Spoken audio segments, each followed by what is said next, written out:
welcome back. And we're moving into our first conversation this morning.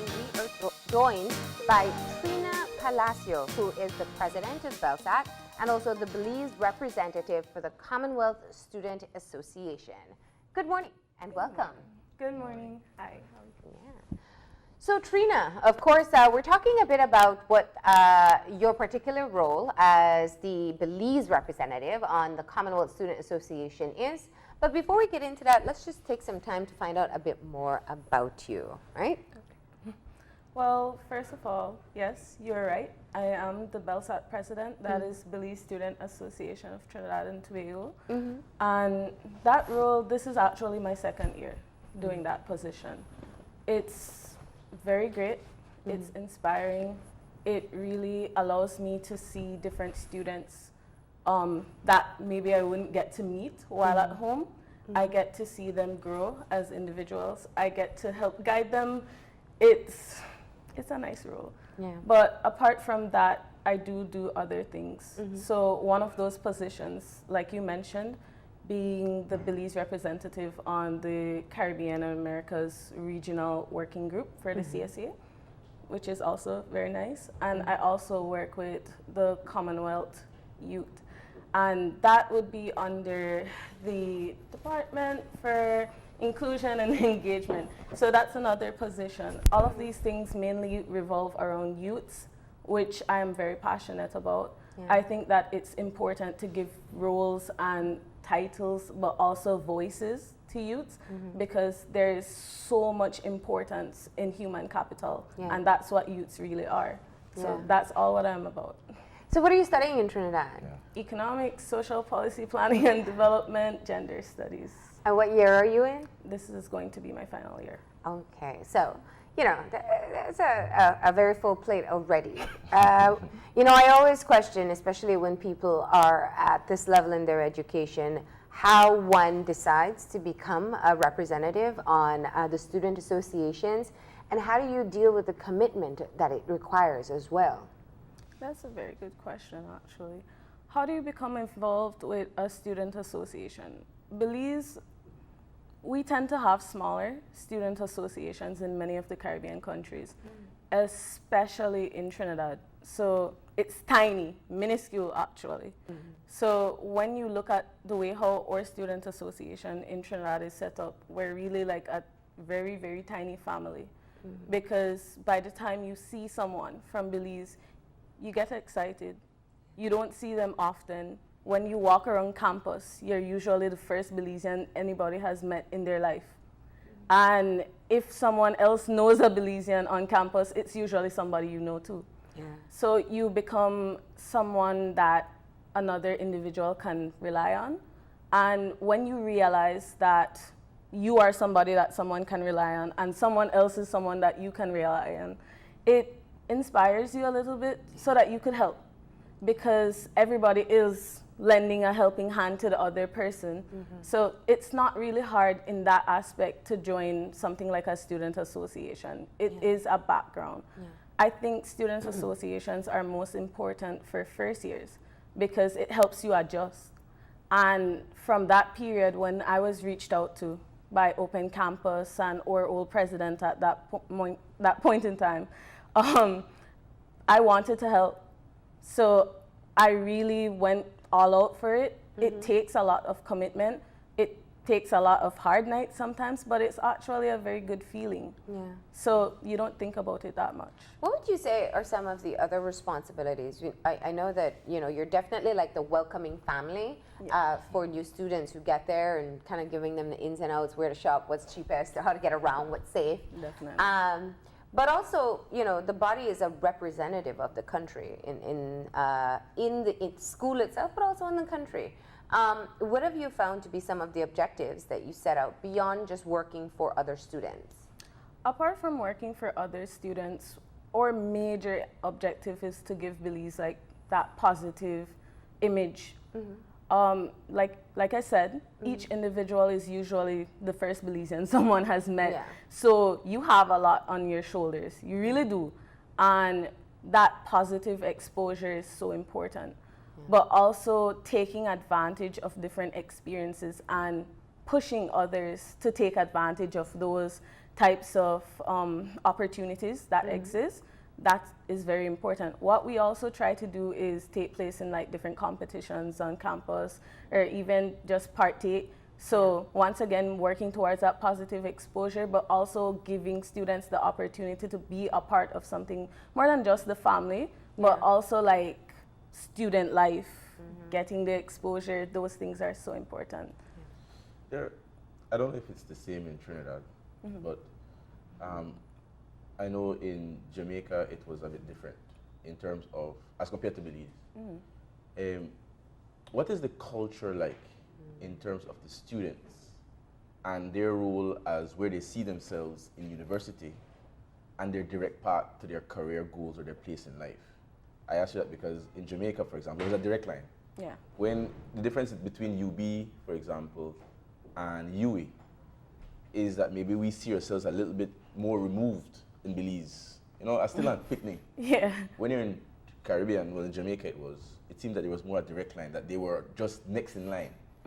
I don't know what the culture is like in Jamaica in terms of the way that students view themselves as opposed to them being a student and them actually taking on their roles in society. What's the culture? I wouldn't say it's a direct line. I would actually say that some people are still a bit confused. Some people are still deciding if this is exactly what I want to do with my life and figuring their degrees.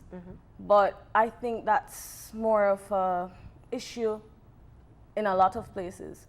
I feel like we don't really know how to use our degrees properly, and the world doesn't teach us that. That is something that you have to learn on your own, and sometimes you figure it out during university. And I would say for myself, even when I started UA, maybe I had different ideas on what path I wanted to do. But as I started engaging myself in my classes, it became clear which way I wanted to go. I didn't always want to do social policy and development and that type of thing. But it more, as soon as you took one sociology course that maybe you had to take, it would push you a little bit more in a direction to say you realize this is a very big need. Yes, and you could realize at that point in time, this is more what I would like to do, or I want to go in that direction. And I notice, for example, like in Jamaica, most of the Belizeans that go there are law students. That's not the case in Trinidad. So we have a more diverse population of students. For a student association, if you have two students that are studying the same thing, it's like, wow, okay, two people studying the same thing. We have a petroleum engineer, we have one law, we have psychologists, we have a person like myself studying economics, we have someone else doing many things, some very complicated things sometimes, agriculture and different subjects like that. And so just listening to somebody else, it kind of molds your focus a little bit. So I could be talking to someone that studies psychology, and I realized that there is more of a need for us to look into the psychology of economics rather than just looking at money, understand? So I think university gives you that exposure so that you could say a degree doesn't have to be a straight path. Yeah. You mentioned something earlier about how important it is and how you have a passion for young people and giving them a voice. Yeah. One of the things we see, and I'm very sure, you know, as college students, you pay attention to what's happening at home. One of the things we see when there are national issues that become prominent in the public discourse is that we don't always hear young people weighing in. And my question has always been, what happened to the student associations, whether locally or even those who are abroad? Because you can follow the news and, well, there's always Facebook. But what are your thoughts on the value of having those minds and training to become a part of the workforce, to weigh in on these big issues, whether it's the referendum, whether it's crime, whether it's social issues, or you know the challenges that children face in the country? We're actually that's a bit more what I'm getting into when I talk about like even the Commonwealth Student Association in a bit. Yeah. But I think that is super important. And I think one of the reasons why it's so important is it allows a check and balance. And one of the reasons why I say a check and balance is because oftentimes you hear someone making decisions and you hear about decisions, but nobody really asks you. And even sometimes if your parents would ask you certain questions and you answer in a certain way, they might not fully approve of what you're saying. So I think that's what we're trying to achieve right now. Is there an interest by students though? There is. There has always been an interest by students, but I think oftentimes you feel as though someone might not be listening. And even when you would hear a call for students to talk about certain things, you might hear the call late. It's not properly advertised. They don't reach, I would want to say, sometimes we don't reach students the right ways. Students use a lot of social media, but we also have to take into consideration there are students who don't have access to social media. We live in a country where we might think it's very small, but for a lot of Caribbean territories, it's very large. And then our population is also spread out all over the place. So how is it that we accommodate students who might be down south in a village high school? When do we get to hear those voices, but are we trying to hear those voices? So those are things that I think about a lot in my free time, how to get to those people, how to mobilize those students. But I don't think that we put the proper effort into trying to do so. And so we might say that students, we don't hear from them, but maybe we're hearing from the same students every time we hear. And those students might have one set of problems, but other people experience something differently. So I think we need more of a balance, and we need to work on that. Is there a challenge? You are the representative for this Caribbean Student Association, but you are stationed in Trinidad. Yes. Are there challenges in terms of your experience and perspective being in Trinidad, but trying to assist us to get things organized here in the country? Definitely, there are challenges. What I would consider to be some major challenges is the distance. Over the next year and a half, I will be in Trinidad, which is true. But at the same time, I think for one thing, I do have a very interesting mix. Why I say that is that even though I live in Belize City currently, I consider myself to be from Belize City. When I'm in Trinidad, I say, when someone says, where do you live? I say Belize, and then I say, oh, sorry. But I stay on XYZ in Trinidad, but I consider myself to live very much at home. However, like you said, the distance may be a huge problem. What I'm trying to do is, for this initial, we're trying to create a National Student Association. I'll talk a little bit about that if you would allow me. Yes. But a National Student Association. This is just to clarify. This is as a part of your role as the as the member of, or the Belize representative of the Commonwealth Student Association, and working on the Caribbean and Americas regional working group. Right. So these are people from all across Commonwealth. Who, there's one representative per country, so you represent Belize, and now your job is to start this National Student Association. One of your jobs, actually, it's quite extensive. Yes. Go ahead. It sounds difficult, but I don't consider, the thing about it is that I don't shy away from challenges. My mom never, ever allowed me to do something like that. And I think that is something else that's important for a lot of students like myself.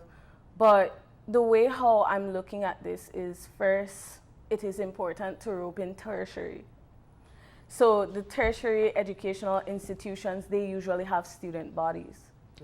It's harder for a country like Belize when we have so many high schools that are spread out, and many of those high schools don't have student bodies. It would be more of the prestigious high schools that have student bodies and associations and things like that. So my first thing that I assessed when I looked at Belize, because my parents are from South. I consider myself a South girl. And we always traveled a lot of places in Belize. So I got that type of exposure. I went to SCA. So I also got to see people from different districts who came and made that extra effort, or their parents made that sacrifice so that they could attend that school. I went to SJC after that, so the same thing.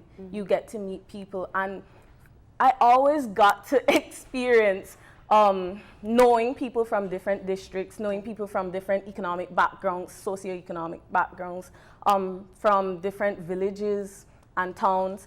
And I always looked at how different parts of the region, or even of our city, of our country, how it operates. And so at that point in time, I guess a little bit of that here and there prepared me for a role like this. So when I look at an area like Toledo or PG, I know that it might not be suitable to have a student body in some of those high schools, but why not have a student representative who speaks for the school and has meetings or general meetings and things like that. So right now I'm working on like a roadmap for the individuals, and rather than trying to have some blanket that will sound like it will work for everybody, which it definitely won't, I'm trying to see the individual schools, and we'll start with tertiary, because that's something that I could focus on a little bit easier, and also people respect tertiary students more. What is your support core? What is the structure of underneath you? You're the representative, but what is beneath you to get across this gigantuan, I'm going to use my daughter's term, gigantuan project?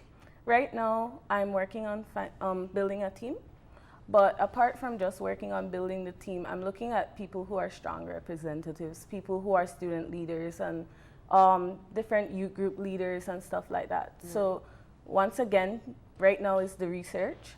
I look at the different communities. For example, I was talking to some students from Georgetown, and the way how Georgetown operates, it's very different from, say, Belize City. So rather than trying to get a student body in a high school around Georgetown or something like that, maybe I would need a student representative from Georgetown. So right now it's focusing on finding the people that are interested, also talking to them, because some people feel desolate. And when you actually speak to them and give them that opportunity to have a voice, you would be amazed what they could accomplish. You would be amazed what they even think, because maybe they just didn't have that opportunity to open their mouths and say, you know, I think about this sometimes. Or maybe someone would shut it down. So I have met people who are very inspired. I have met people who are interested. So I'm recruiting right now. So tell us the dynamics of the National Student Association. One of the things that I read, which is very interesting, is that you are looking to formalize this body as a representative for students in decision-making processes. And this is key. This is, you know, it should have been done a long time ago.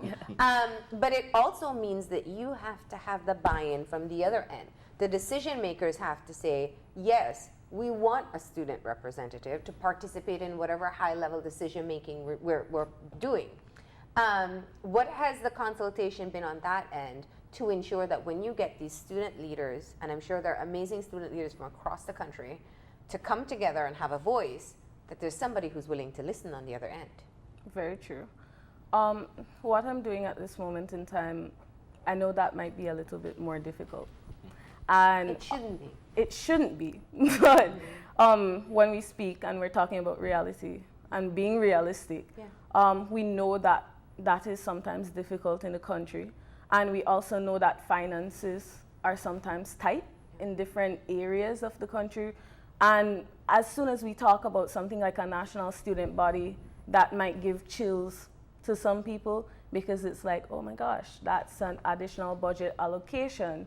That's more money that might need to be spent on something that maybe we don't need. It's needed. It is needed. It's important, because we always look at, when we talk about decision making when it comes to students, it's always parent who might not be in school, and government, or parent and teacher. And when do we get the input from the students about, what do you think about the education that you're receiving? Do you like this? Maybe would you prefer to do something else? Maybe everyone isn't an academic in that way, but why aren't you an academic just because you want to do something like agriculture from young on? So it's things like that. But when we're looking at that other end, I think it would be easier for us to open that type of dialogue when we have that body already starting. Yeah. And we could use the students at that point in time to start to talk about what we would like. So, Trina? yeah. I'm sorry. Go ahead. If I were to make a parallel Yeah. and to early in the morning bring a little bit of pessimism Yeah. Go into ahead. the conversation, and if I were to draw a parallel between the National Youth Organization, which had started up, we had grandstanding of elections, and we've had people in place. But the powers that be don't like what you said, check and balances. And so there's a risk of having the youth representatives sidelined as a tokenist bureaucracy. We have one body there, but they have not, we don't allow them to have any input realistically in governance. What do you think will be different or can be different in terms of opening up so that we don't have, I'm not saying that be very clear, I'm not saying that the National Youth Organization is ineffective. I'm saying that the powers that be don't naturally open up to anybody telling them what to do for policy. What will allow, what power, what teeth does a CSA, a student association, have in the country to be able to, if they're not recognized, to actually effect some input, change, or influence? I don't mean to be pushy, but I think that's one of the things that we need to do. We need to be pushy. And one way by doing that, once you already talk to this group, like the way how I'm looking at it, some things I would always try to say, it's not everything that requires money. It is definitely not everything that requires money. And I feel like one of the major things that governing bodies look at is the money. Or they try to make money an excuse for us not to do certain things, for us not to speak about certain things. It has to be a hush-hush or a quiet issue because you need too much money and we can't afford it. And that is one of the ways we use to stifle creativity, to stifle growth and things like that. So one of the things that I'm looking at right now is making small steps initially. I know during my tenure, everything will not come into realization, but it's just like when you cut out the street. First you cut it out, then you start to fill or you start to grade, and then it's not cemented or paved overnight. So it's about laying those building blocks right now. And we need to lay strong blocks before we talk about certain big decisions. I know that will definitely not happen overnight, but in some time, after recognition is built, after trainings are held, because we want to do many things like that, trainings, and we're trying to see how to subsidize these things, working with different groups, working with students, and all of these things. And so when we get to that point, I think we'll be very strong. Let me ask a similar question, but one of the things I've been thinking about, and I've said it on the show many times before, if we look globally, students can be and have been the movers and shakers in society. They're the change agents. Somewhere in this country, we have a very good track record of politicizing everything. There is no independent voice, or no, there are independent voices, but they're very rarely viewed that way. It is opposition or in support. And we've seen this time and time again with even young people who step forward. And some of it is valid and some isn't. How do you see putting together a foundation? Because that's what we have to explain to people. You're in the beginning stages, you know, you're preparing to have the baby. But how do you put the foundation in place that that the association, this National Student Association, a representative of the minds in training to be your next leaders, maintain their autonomy and independence in any view or any issue or any project that they undertake? Because that seems to be, I think, a lot of the challenge that we have. People are so fearful of alignment, or some people are so very dedicated, I should say, for lack of a better word, to their alignment, that it's almost that if you're not with my party, if you're not with my party's view, your opinion, your project, it's of no consequence. So how do you fix that from the start? What are your thoughts on that? I think it will be difficult, Yeah. like very, very difficult actually. I think the first step is intensive screening. Yeah. So when we look at different members and people that we want to be a part of this initial movement, we need to look at people who are not too politically moved. We need to have interviews. We need to talk about things. What do you think about this? What do you think about that? Yeah. Our initial movements will be strictly geared towards students. We won't talk about issues. We'll talk about issues, but we won't try to move certain things in that way immediately, because our major focus is the student right now. So we're trying to give access. We're trying to provide students with that voice. So at this point in time, I think it's important that we focus on students, schooling, education, those things, and then we move a little bit more into the political state of the country and things like that. That shouldn't be the most important thing for a student association in the initial stages especially. So I think that's something that we need to keep in mind when we're thinking about what this association is supposed to be doing. We're talking about the students. We're talking about what you as a student might need, not politically wise, but what do you need? Do you need this? Do you need that? Do you need scholarships? Do you need what's not? But I know even when it comes to scholarships, those are often highly political. And I don't think And that's what student leader will speak out against the government providing their scholarship? Oh, I don't get a scholarship. No, I'm just saying. I'm only, not you, but Yeah. it's not that it's, Proverbially. even if it's only a perceived threat. Yeah. We see it and we hear it. One of the things, the anti-corruption and integrity campaign that is built into this working group is very fascinating, because it points out that leaders in general, when they start from young, oftentimes continue on a leadership course as they get older, whether it's within their political careers or leaders of major organizations.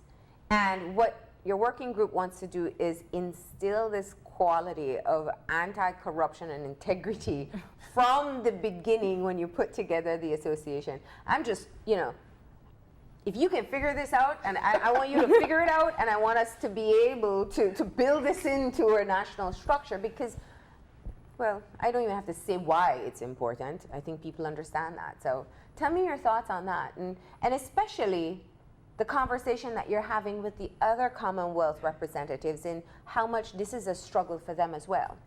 I think it will be continuous discourse. Yeah. Definitely continuous discourse. We'll go over these things again and again. We'll talk about things. I think it's very alarming when you hear even sometimes speaking about scholarships is such taboo. Just speaking about it, oh my gosh, maybe it will be a problem or something like that.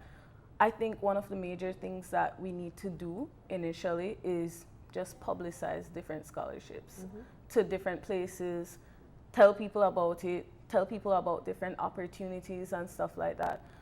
I think that when we look at the government aspect and the highly political climate, it's a struggle. But every time I speak to someone, I try to feel them out a little bit. I listen to them, I listen to how they speak, I listen to what they think. And sometimes I do change some minds about certain things because I try to be the devil's advocate. I ask people a lot of questions. If you didn't get this opportunity, what do you think you would be doing? Or I encourage students to meet people from different socioeconomic backgrounds because sometimes you don't have access to those people and you never know what they're going through. And when you meet them or when you get into that position, even in Trinidad, we have students that might come from a prestigious home, and when you're there, nobody knows who you are. That last name doesn't matter there. Your last name does not matter. And when you get there, it's a totally different experience. And that's the same for any country that you go to. When you leave your country, nobody knows who you're from. where you're from. Nobody knows who are your parents. Nobody knows any of those things. So I think sometimes that exposure could do different things to people. It could either change you for the better, or it could make you want to run home and come back to the prestige. But that's one thing that we definitely have to look at. We have to talk about, okay, like it's breaking a cycle. It won't happen overnight. No, It definitely won't. I hear you in terms of building the foundation. But as Marlene was saying, and I was very impressed reading it last night. Yeah. I mean, I served on the student guild in UWI as the representative for the law faculty. I had the privilege of doing so, and I had a very valuable experience doing so. But there is a jewel of a commission in what you're doing here, in terms of trying to deal with anti-corruption. Yeah. Because the reading is that the student associations tend to be microcosms of the bigger society and political leaders. I have a different view in terms of the way that we view the absence of politics. I think that it is impossible to take the passion to politics. In Jamaica, for example, I was a member of the PNPYO, which was the youth arm of a political party in Jamaica, who were on campus. They were students, and we actually wrote a piece of the manifesto. Okay. In Belize, and I could make the international example too, students in Tiananmen Square, I mean, all over the world have made political changes. You don't have to go that far. It's right in Central America. And I was going to come here in 2005. It was the students in Belize City who started the revolution. Now, going back to just the timelines that you have, because leaders are being born every day. And we have examples of leaders in Belize who are students. We have Mr. Philip Willoughby, who was along with Maurice Solve, was there. We have Marcel Cardona. We have Mr. Patrick Farber, who was one of the first members of the youth organizations when it first started. Leaders are being born daily. Your timeline in terms of building the foundation, do you worry a little that we're going to miss a cycle and a generation of leaders who are coming out of student bodies, and that we won't be able to affect them with the results that you would want to have when the organization is fully bred and fully built? I think that's important, but at the same time, if we think like that, then every generation that has passed has been missed in that way, and there will be generations to come. There will be definitely people, change happens every day, every second, change happens, and it's important to try to focus and try to pull what is here in the now rather than missing a lot of what has left. Because if we live like that and we think about things like that, we won't get forward, because we'll always worry about what we didn't have, what we missed, maybe somebody that was so important at that point in time, but there will be somebody that's important tomorrow as well. There will be somebody who might inflict more change. So the minds that we get to touch during this tenure, that will be the change of that future. But also the minds that have left, they're still able to change. They might not change if they choose not to. Yeah. You can't decide to change any individual actually. Yeah. So it's just working with what we have and working with more in this time. So for a young person who's watching and saying, this is the opportunity I've been waiting for, to be a part of a decision-making process, to contribute back towards the society, to be with like-minded individuals who haven't been ruined by the cynicism so far, how do they get in touch? How do they express interest in wanting to be a part of the association? Contact me. Definitely contact me. Yeah. I am available on many social medias. I don't always respond immediately, but you could contact me. You could also find our CSA pages. Okay. And if you contact those pages, I believe the Instagram is Caribbean Students. I could definitely give you that information later on our Facebook page, and make the contact. You will be answered pretty quickly via those mediums, and they will refer you to me. If you can't contact me on Facebook, I am Trina Palacio. It's not hard to find me. Okay. Contact me. All right. If you need any help, you could contact Open Campus and they will contact me. Yeah. So things like Lots that. of avenues to get to. You have a lot of avenues. Well, It's Trina, not we very wish hard. you the best of luck. It's a lot of work, but it seems that you're fully committed to being able to execute it, and we really do wish you the best. Thank you. All right. We're going to go ahead and take a break, and when we come back, we'll be talking about a public lecture out of the University of West Indies Open Campus, and it's talking about trauma and its effect on young people. So stay tuned.